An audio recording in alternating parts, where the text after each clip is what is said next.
He was her everything. The man she vowed to love in sickness and in health. But when she needed him most, as she brought their child into the world, he did the unthinkable. He laughed. That single, cruel sound shattered more than just her heart. It forged a will of iron. Fast forward 5 years. She's not the weeping woman he remembers. She's the master of a sprawling mansion, a self-made millionaire. And him? He's standing at her gates, not as a husband, but as a guest. A guest about to learn the devastating price of a heartless laugh. This is the story of how a single moment of cruelty can change everything. The fluorescent lights of the delivery room hummed a monotonous, sterile tune. A stark contrast to the chaotic symphony of pain radiating through Amelia's body. Every muscle screamed. Every nerve ending was a live wire. Sweat plastered her dark hair to her temples, and her breath came in ragged, desperate gasps. For 17 hours, she had been locked in this primal battle. Her body, a vessel for a miracle that felt more like a medieval torture session. Across the room, her husband, Richard, shifted his weight from one foot to the other. His face was a mask of bored impatience. He'd been supportive at first. Holding her hand, whispering what he probably thought were encouraging words. But as the hours dragged on, his patience had worn thinner than the flimsy hospital-issued gown she wore. He'd started checking his phone, sighing dramatically, and making ill-timed jokes that fell flat in the tense air. Can you just rub my back, please? Amelia gritted out. Her voice was barely a whisper. The pain was a relentless wave, cresting higher and higher. She felt like she was drowning.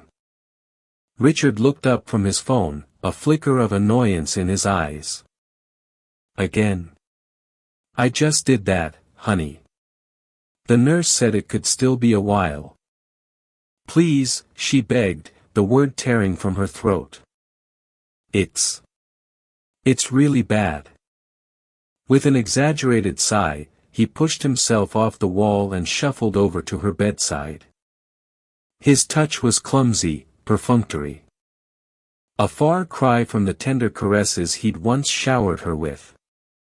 It was the touch of a man fulfilling an obligation, not a partner sharing in a profound, life-altering experience.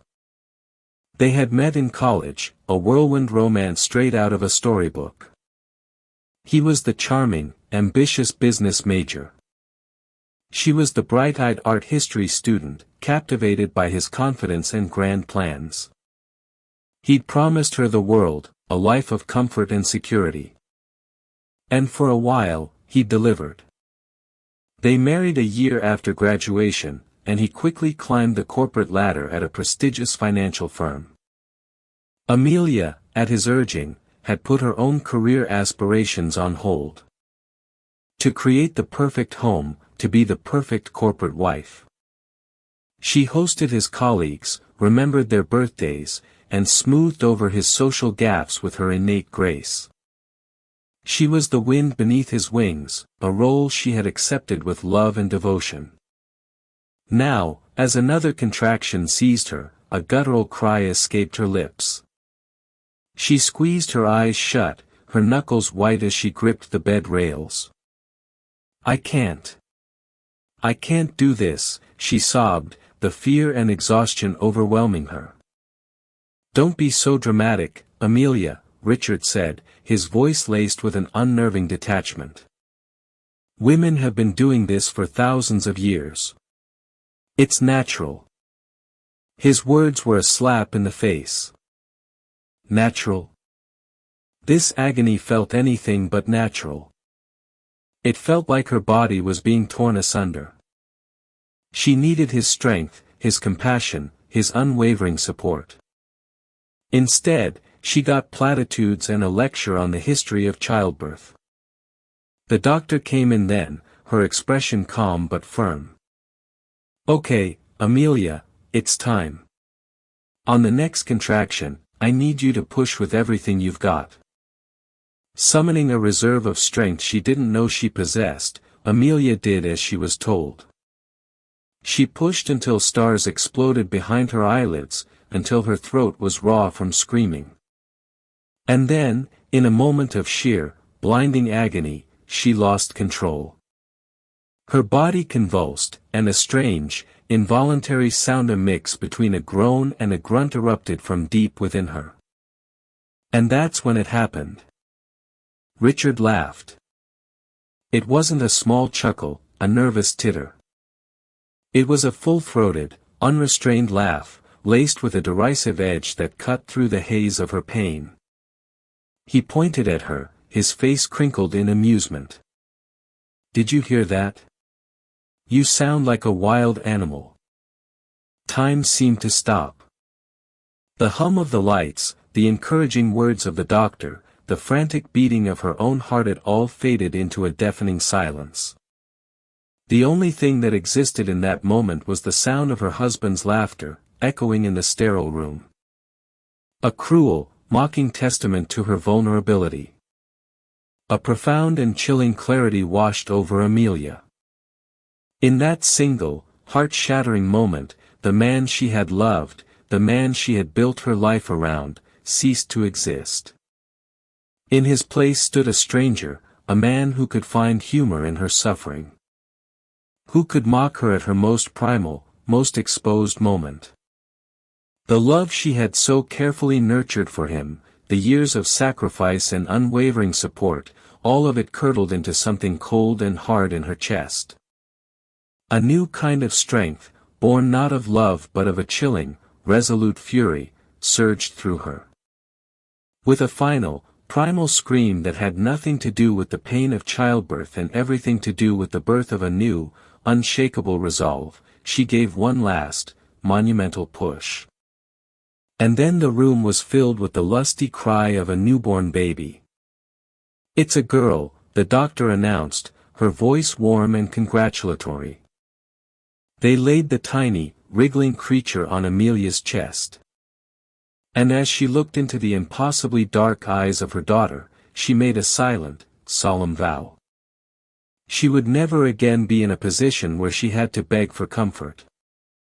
She would never again allow herself to be made small by a man who saw her strength as a spectacle for his amusement. Richard, his laughter having subsided, stepped forward, a proud, fatherly smile now plastered on his face. "She's beautiful, Amelia. Just like her mother." Amelia didn't look at him. She couldn't. The sight of him made her stomach turn. She just held her daughter, her tiny, perfect daughter, and whispered, "Hello, Olivia. It's just you and me now." The laughter had stopped. But for Amelia, the echo of it would linger forever. A constant, burning reminder of the moment her world broke apart. And the moment she began to piece it back together on her own terms. The love story was over. A story of survival, of revenge, of a woman's indomitable will to rise from the ashes of a shattered heart, was just beginning. The first few weeks at home were a blur of sleepless nights, endless feedings, and the constant, overwhelming needs of a newborn. The sprawling suburban house that had once felt like a symbol of their success now felt like a gilded cage. The silence between Amelia and Richard was a tangible entity, a third person in their marriage, cold and unwelcome. Richard, for his part, seemed oblivious to the chasm that had opened between them. He played the role of the doting new father, posting endless photos of Olivia on social media, boasting to his friends and colleagues about his beautiful daughter. He'd come home from work, kiss Amelia on the cheek, and ask in a perfunctory tone, "How was your day, honey?" Amelia would murmur a noncommittal response, "Fine," or "Tiring," her eyes never meeting his. The laughter in the delivery room had severed something vital between them, a cord of intimacy and trust that could never be reattached. She looked at him and saw not the father of her child, but a stranger who had mocked her at her most vulnerable. The memory was a festering wound. And his every touch, every casual endearment, was like salt being rubbed into it. He tried to initiate intimacy, to bridge the gap with physical affection, but Amelia would flinch away, feigning exhaustion or a headache. The truth was, his touch repulsed her. The memory of his laughing face was superimposed over every loving gesture, turning it into a grotesque parody. How could she share her body with a man who had treated her pain as a joke? The nights were the hardest. While Richard slept soundly beside her, his breathing even and untroubled, Amelia would lie awake. Olivia sleeping peacefully in her bassinet, and a cold, hard knot of anger would tighten in her stomach. She would replay the scene in the delivery room over and over in her mind. The sound of his laughter, a phantom echo that haunted the quiet hours of the night. It was in these dark, lonely hours that the seeds of her future began to germinate. She had given up her dreams for him, poured all her energy and creativity into building his world. And for what? To be ridiculed in her moment of greatest need. The anger, she realized, was a powerful fuel. It burned away the last vestiges of the naive, trusting woman she had once been, leaving in its place a steely resolve. One night, as the moon cast long shadows across the bedroom, she slipped out of bed and went to the nursery. She stood over Olivia's crib, watching the gentle rise and fall of her tiny chest. A fierce, protective love, more powerful than anything she had ever known, washed over her. She would build a world for this child. A world where she would never be dependent on the whims of a man. A world where she would be safe and secure. The next morning, something in Amelia had shifted. The fog of postpartum exhaustion had lifted, replaced by a crystalline clarity of purpose. While Olivia napped, she didn't scroll mindlessly through social media or watch daytime television.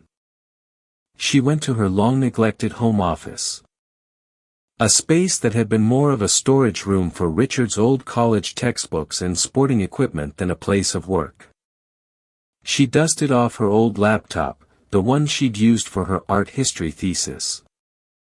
The screen flickered to life, a beacon in the dim, cluttered room. Her fingers, at first hesitant, then with growing confidence, flew across the keyboard. She started researching, delving into the world of online businesses, e-commerce, and digital marketing. Her art history degree, which Richard had often dismissed as useless, had given her a keen eye for aesthetics, a deep understanding of historical trends, and a knack for storytelling. She realized she could leverage these skills in the digital marketplace. She started small, creating a curated online boutique selling vintage-inspired home decor. She used her art historian's eye to source unique, beautiful pieces from flea markets, estate sales, and obscure online vendors. She photographed each item with an artist's sensibility, staging them in her own home, creating a narrative around each piece. Her product descriptions were not just lists of dimensions and materials. They were stories, weaving in the history and craftsmanship of each object. She named the boutique the Gilded Cage. A private, bitter joke that fueled her ambition. To the world, it was a chic, sophisticated brand. To her, it was a constant reminder of what she was fighting to escape. Richard barely noticed her new preoccupation.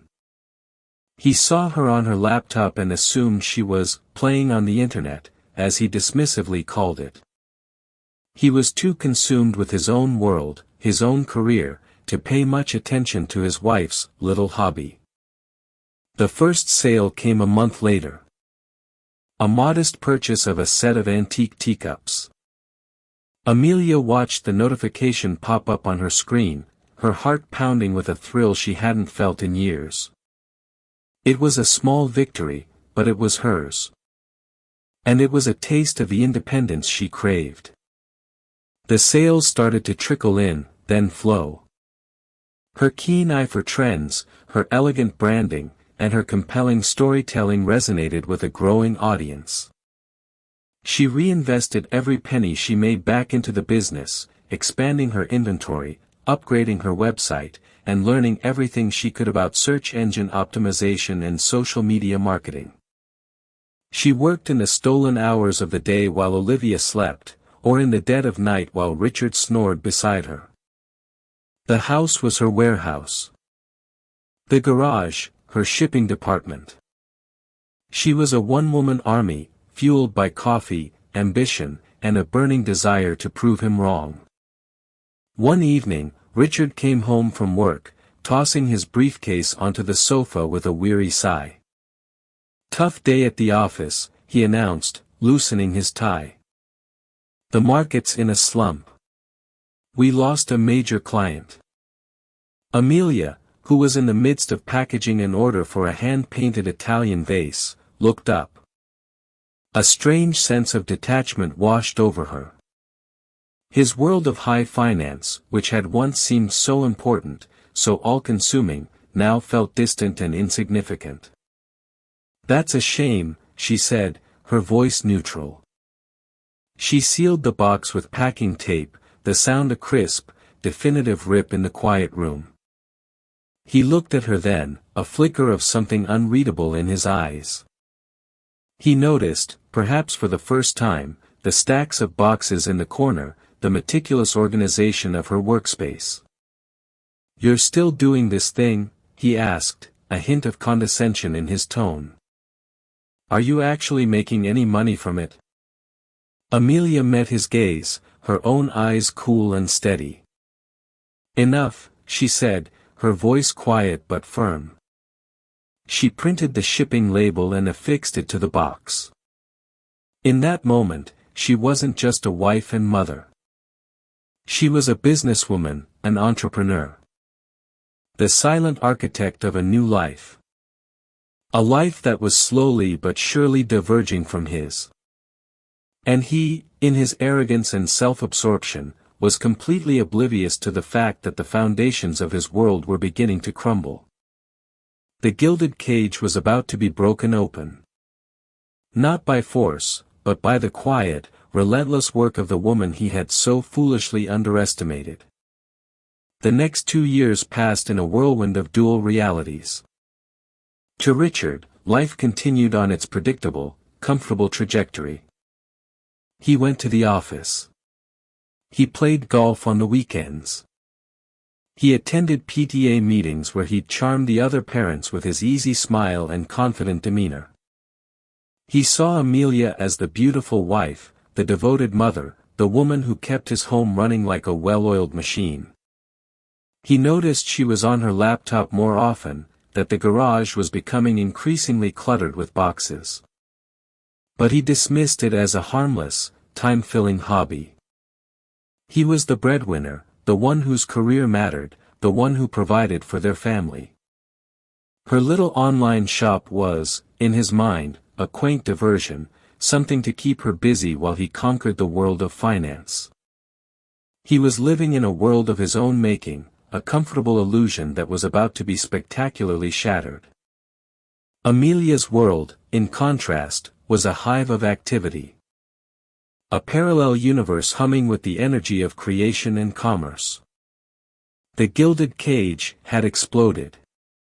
What had started as a small, curated collection of vintage home decor had morphed into a full-fledged lifestyle brand.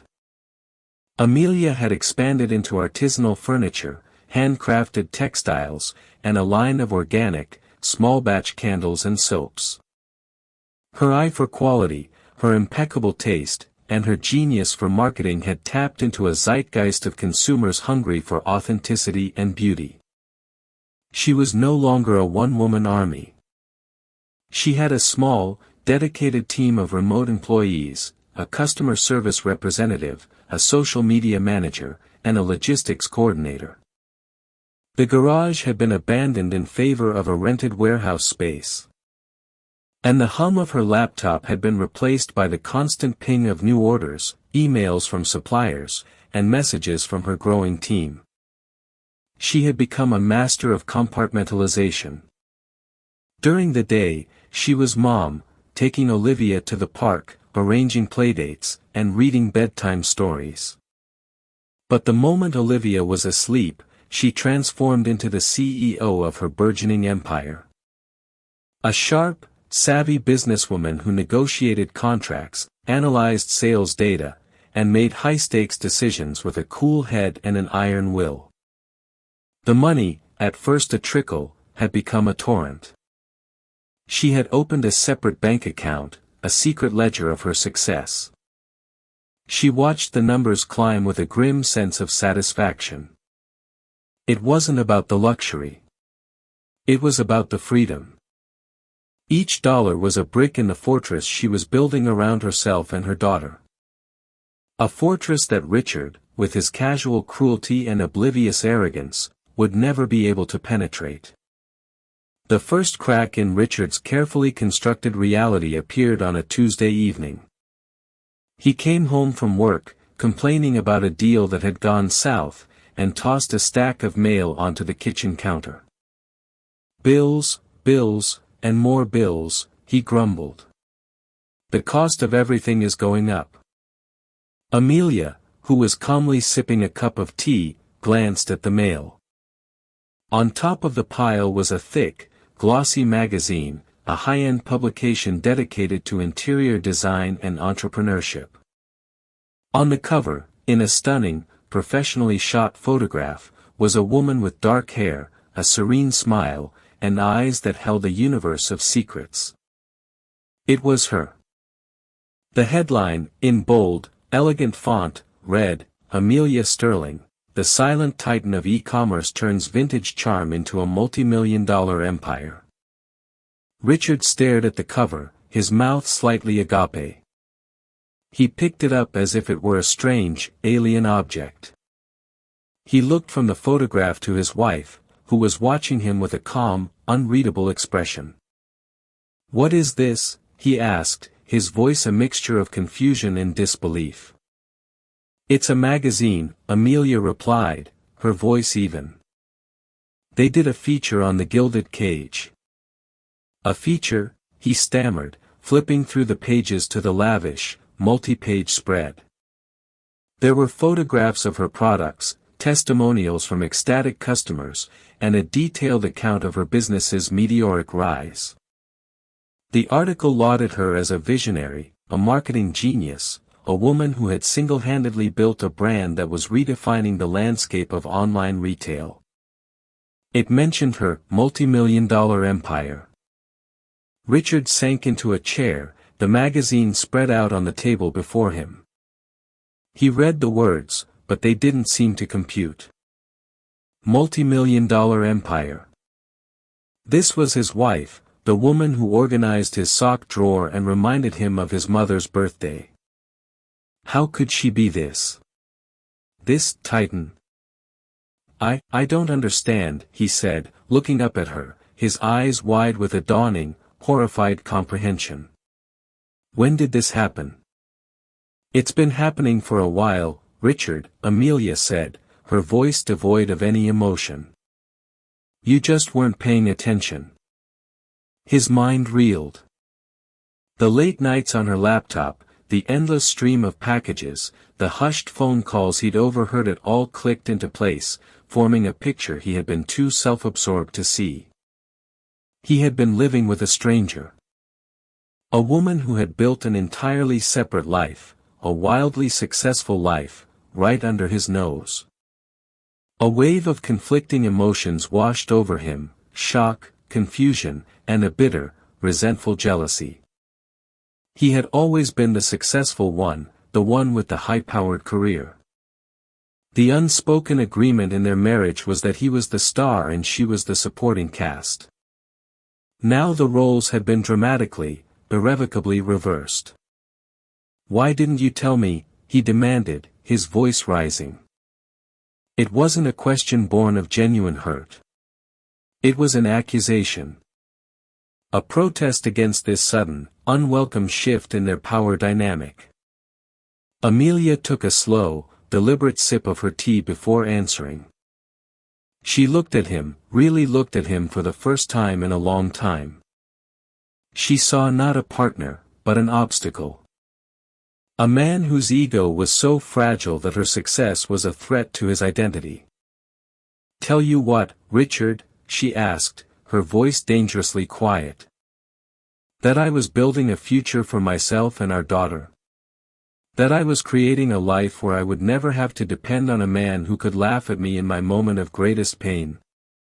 I didn't think you'd be interested." The mention of the delivery room, a topic that had been buried under years of silence, hung in the air between them like a toxic, radioactive cloud. Richard flinched as if he'd been struck. He had no defense, no comeback. He had laughed. It was a fact, an indelible stain on their history. And in that moment, he realized that he had not only lost his wife's love, but he had also lost her respect. And in the face of her quiet, formidable success, he felt a new, unfamiliar emotion. Fear. The ground beneath his feet was no longer solid. His world, the one he had so carefully constructed, was beginning to feel like a house of cards in a hurricane. And the hurricane had a name, Amelia Sterling. The magazine article was not just a revelation, it was a cataclysm. The carefully maintained facade of the Sterling family life crumbled overnight, exposing the deep, irreparable fissures beneath. Richard, once the undisputed king of his castle, found himself a bewildered and increasingly irrelevant figure in a world that was being reshaped by his wife's silent, relentless ambition. He tried to reclaim his position, to insert himself into her success. "We should celebrate," he declared a few days after the magazine came out, his voice a little too loud, a little too jovial. "I'll book a table at Latoile. Tell all our friends. We can make it a party for the Gilded Cage." Amelia looked up from her laptop, where she was finalizing a deal with a high-end hotel chain to furnish their boutique suites. "There's nothing for us to celebrate, Richard," she said, her tone cool and dismissive. "This is my company." The "we" in their marriage had become a "you" and a "me." Two separate entities with diverging paths. Richard's attempts to co-opt her success were clumsy and transparent. He started name-dropping the Gilded Cage at his office, trying to bask in the reflected glory of her achievements. "My wife, the entrepreneur," he'd say, a proprietary pride in his voice that made Amelia's skin crawl. But the world saw the truth. The magazine story had made Amelia a minor celebrity in the business world. Invitations to speak at conferences, to join exclusive networking groups, to sit on advisory boards poured in. They were addressed to Ms. Amelia Sterling, not Mrs. Richard Sterling. He was a footnote in her story. A detail from her past, not a partner in her present. The financial disparity between them became a chasm. While Richard's career in finance was respectable, it was bound by the traditional structures of salary and bonuses. Amelia's income was exponential, a force of nature that was rewriting their financial landscape. The tipping point came 6 months after the article was published. Amelia called a meeting. Not in their sterile, silent living room, but in the sleek, minimalist boardroom of her new corporate headquarters, a stunning, light-filled space in a trendy downtown loft building. Richard arrived, feeling like an outsider in his own life. He was ushered into the boardroom by Amelia's personal assistant, a sharp, efficient young woman who looked at him with a polite but distant professionalism. Amelia was already there, seated at the head of a long, polished concrete table. She was dressed in a tailored, power-red dress, her hair swept back in an elegant chignon. She looked formidable, a woman in complete command of her world. Richard, "Thank you for coming," she said, her voice formal, as if addressing a business associate. "Amelia, what is this?" he asked, gesturing around the impressive room. "Why are we here?" She slid a thick folder across the table towards him. "I'm buying a new house," she announced, her voice even. "And I'm filing for divorce." The words hit him with the force of a physical blow. Divorce. The thought had crossed his mind in fleeting moments of anger and frustration, but he had never truly believed it would happen. He was Richard Sterling. People didn't divorce him. He opened the folder with trembling hands.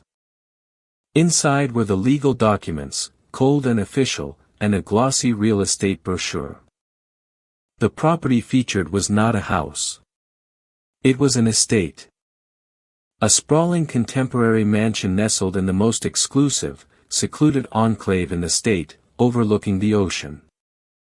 It was a palace of glass and steel with an infinity pool that seemed to melt into the horizon, a private cinema, a wine cellar, and acres of meticulously landscaped gardens.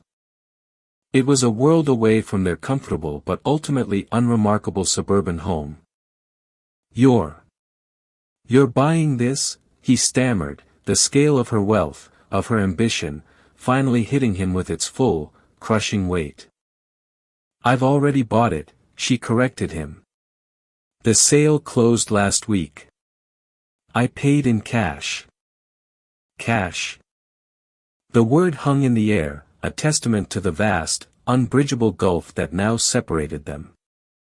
His entire net worth would barely cover the property taxes on a place like this. "And the divorce?" he asked, his voice barely a whisper. "What about Olivia?" "The terms are all in there," Amelia said, gesturing to the legal documents. "They are, I believe you'll find, exceptionally generous. I'm not asking for a cent from you. I will, of course, have full custody of Olivia. You will have visitation rights every other weekend and alternating holidays."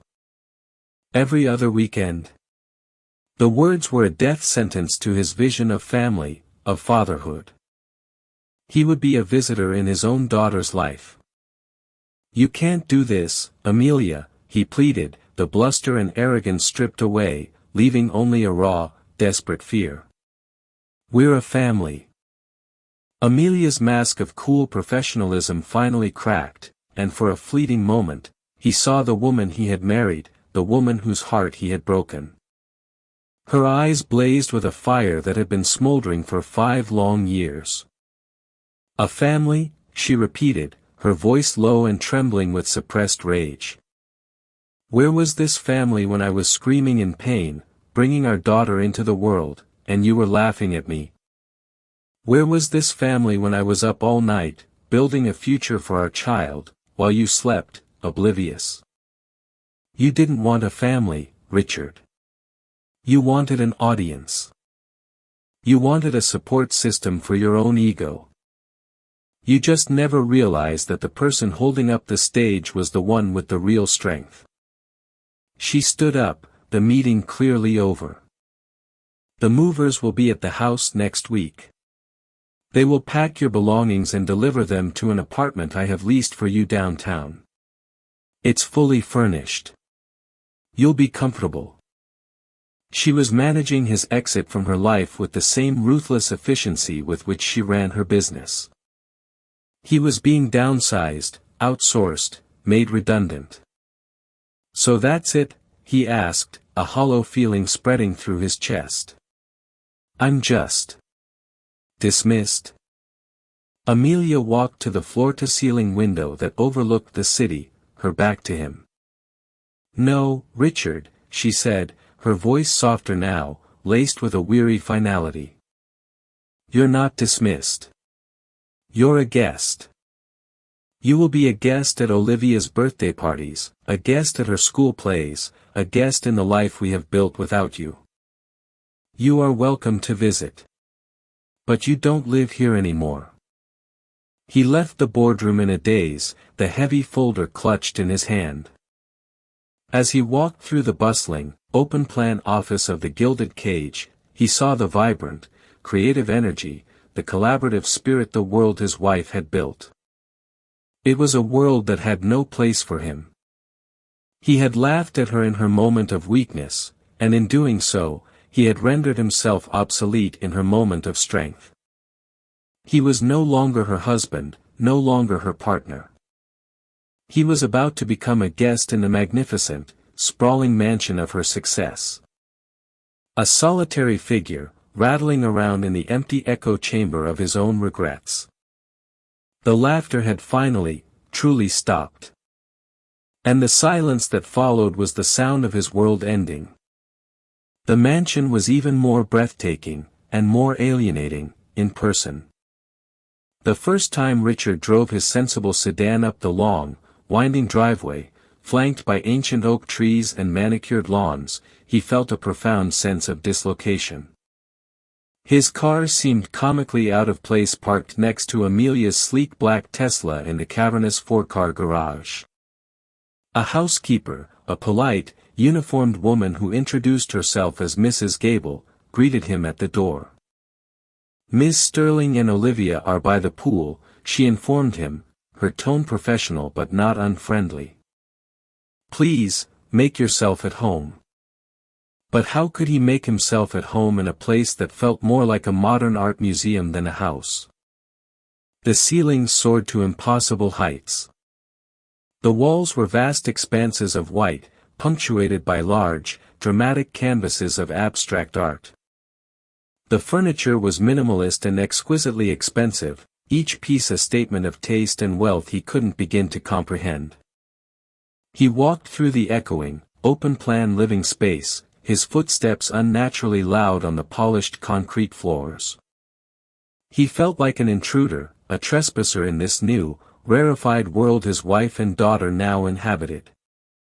He found them by the infinity pool, a shimmering sheet of blue that seemed to stretch into the endless expanse of the ocean beyond. Olivia, now a bubbly, bright-eyed 6-year-old, shrieked with delight as she splashed in the shallow end. Amelia was reclining on a lounge chair, reading a book, a wide-brimmed hat shielding her face from the sun. She looked serene, untouchable. A goddess in her own private paradise. "Daddy!" Olivia cried, her face lighting up as she saw him. She scrambled out of the pool and ran into his arms, dripping water all over his work clothes. He hugged her tightly, burying his face in her wet hair, a surge of love and loss washing over him. This, at least, was real. This connection was the one thing he hadn't completely destroyed. "Hi, Pumpkin," he said, his voice thick with emotion. Amelia looked up from her book, a cool, polite smile on her face. "Richard," she said, her voice carrying easily in the still air. "You're early." It wasn't an accusation, but it wasn't a welcome either. It was a simple statement of fact. He was a visitor, and his arrival was a scheduled event. His weekends with Olivia became the focal point of his life, but they were always tinged with the bitterness of his new reality. He would pick her up from the mansion, a place where he was always greeted with polite deference, but never with warmth. He would take her to his small, sterile apartment, a place that felt temporary and soulless compared to the vibrant, love-filled world she inhabited with her mother. He tried to be the fun dad, taking her to amusement parks, zoos, and museums. He bought her expensive toys, hoping to buy her affection, to compete with the sheer scale of the life Amelia provided. But Olivia, with the simple, unerring wisdom of a child, didn't care about the money. She just wanted her parents. "Why can't you live here with us, Daddy?" she asked one evening, as he was tucking her into her bed in the mansion's guest room. A room that was larger and more luxuriously appointed than his entire apartment. The question was a knife in his heart. It's complicated, sweetie," he stammered, unable to meet her innocent, questioning gaze. How could he explain that he had forfeited his right to live here with a single, heartless laugh? How could he tell his daughter that he had failed her mother in the most fundamental way? He started to see Amelia not just as the woman who had left him, but as the woman she had become. He attended Olivia's school events, sitting a few rows behind Amelia, watching her interact with the other parents and teachers. She was confident, gracious, and deeply involved in her daughter's life. The other mothers looked up to her, admired her. The fathers were a little in awe of her, a little intimidated. She moved through the world with an effortless grace and power that he had never seen in her before. One day, he arrived to pick up Olivia and found Amelia in her home office, a stunning glass-walled room that overlooked the ocean. She was on a video call, her voice firm and decisive as she negotiated the terms of an international distribution deal. He stood in the doorway, unseen, and listened. She was brilliant. The shy, accommodating art history student he had married was gone, replaced by this formidable, razor-sharp CEO. A sickening realization dawned on him. He hadn't just lost a wife. He had lost the opportunity to be a partner to this incredible woman. He had been so blinded by his own ego, so convinced of his own superiority, that he had never truly seen her. He had seen a reflection of himself, a supporting character in his own story. He had never seen the Titan hiding in plain sight. The final, crushing blow came on Olivia's 7th birthday. Amelia had thrown a lavish party, a fairy tale affair with a real pony, a magician, and a mountain of presents. Richard arrived, a brightly wrapped gift in his hand, feeling more like a distant relative than a father. He watched from the sidelines as Amelia and Olivia, both dressed in flowing white dresses, moved through the party, the twin centers of this happy, sun-drenched universe. They laughed together, a sound of pure, unadulterated joy that echoed in the vast, open spaces of the mansion.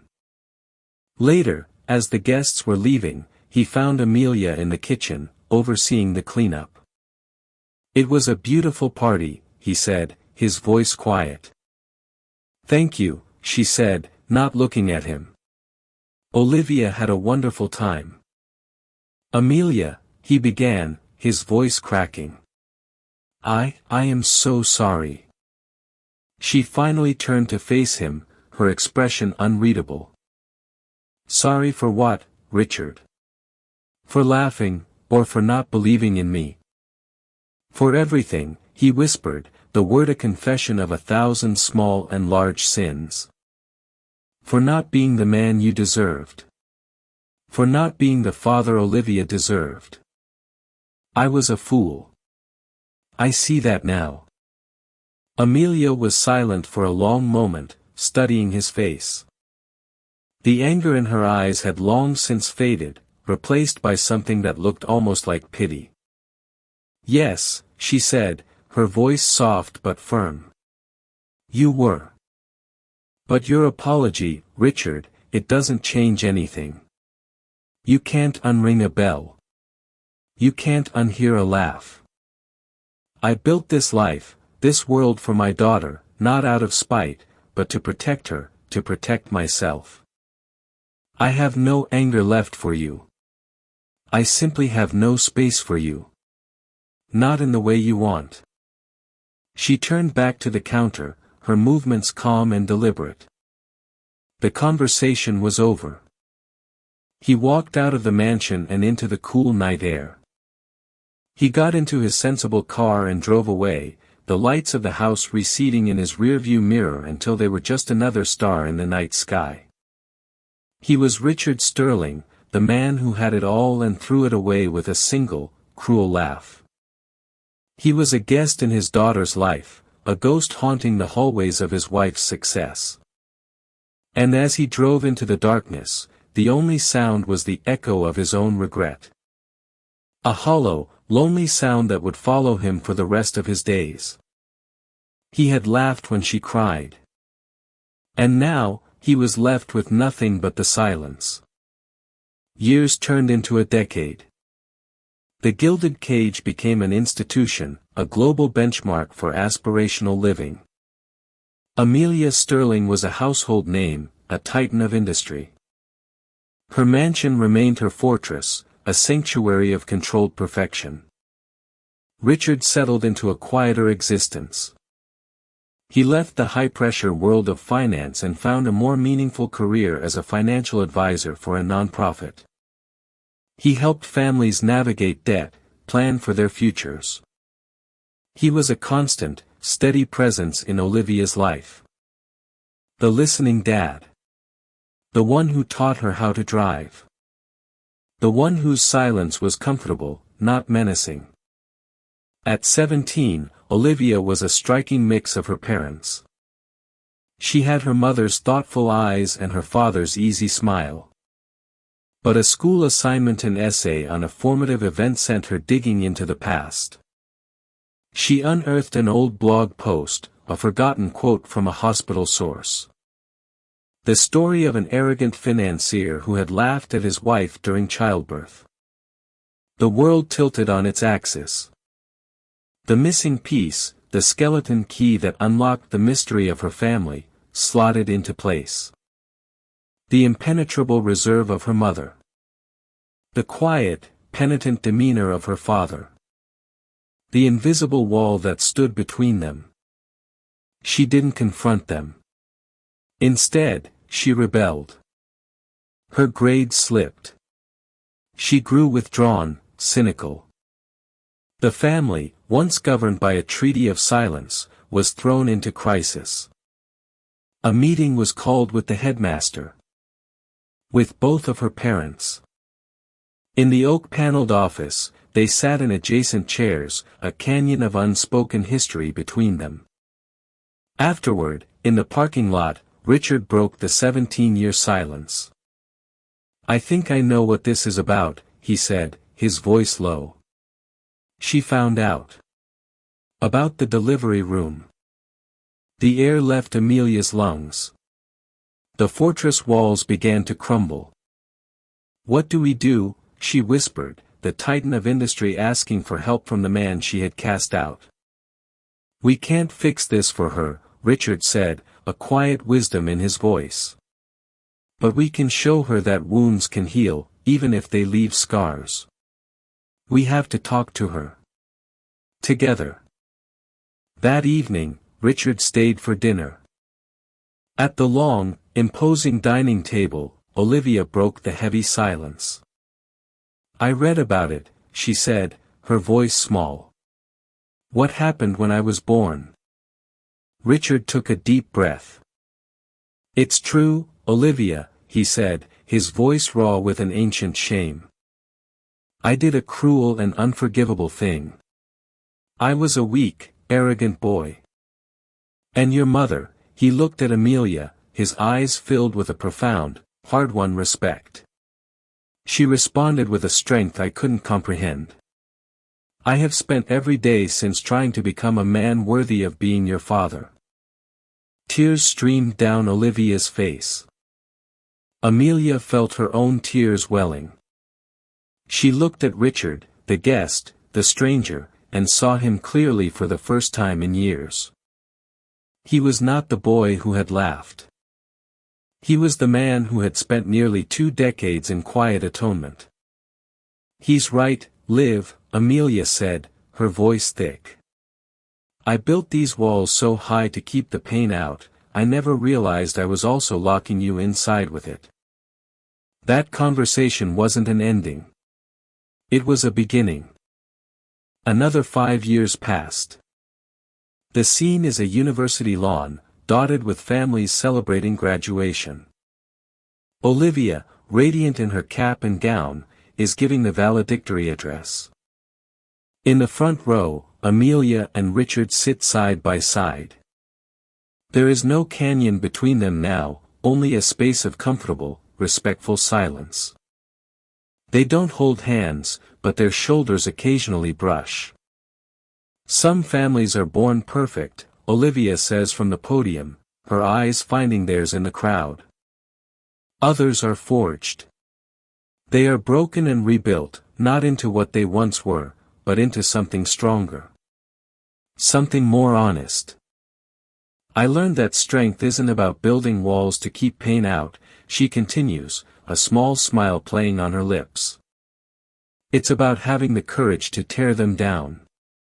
A tear escapes Amelia's eye. Richard offers her a handkerchief. She takes it with a nod of thanks. A simple gesture that speaks volumes. Later, they stand together for a photo. Olivia in the middle, her arms around both of them. Amelia, the powerful CEO, serene and proud. Richard, the man who found his soul in service, his eyes filled with a quiet peace. They are not the couple they started as. They are not a broken family. They are something new. Redefined. A testament to the fact that even after the deepest wound, after the cruelest laugh, forgiveness can be a choice. And love, in its many forms, can find a way to rebuild. The gilded cage was gone. In its place, they had built a home, with an open door. Amelia's story is a powerful reminder that from our deepest wounds can grow our greatest strengths. It's a journey of pain, power, and ultimately, peace. What did you think of her transformation? Do you believe forgiveness can redefine a family? Let us know your thoughts in the comments below. If this story touched your heart, please give this video a thumbs up, share it with someone who needs to hear it, and don't forget to subscribe for more unforgettable real-life stories.